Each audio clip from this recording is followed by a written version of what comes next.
भगवान श्री राम रो रहे, लक्ष्मण लक्ष्मण। हनुमान जी ने कहा प्रभु घबराइए नहीं, करोगे भी क्या हनुमान, अगर सूर्य निकल गया तो लक्ष्मण मर जाएगा। हनुमान जी ने कहा प्रभु सूर्यदेव मेरा स्वभाव जानते, बचपन में भूख लगी थी प्रभु, मैं बाल समय बख्श लिया था।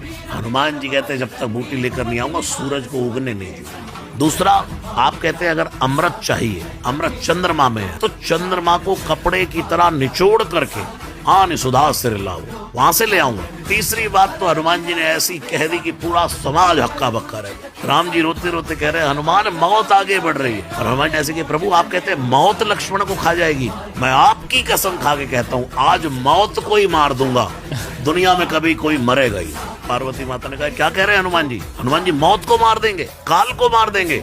भगवान शिव ने आंखें नीची कर ली, हाँ अगर हनुमान अपनी पर आ जाए तो मैं महाकाल हूँ देव, मृत्यु काल है, महाकाल काल को मार सकता।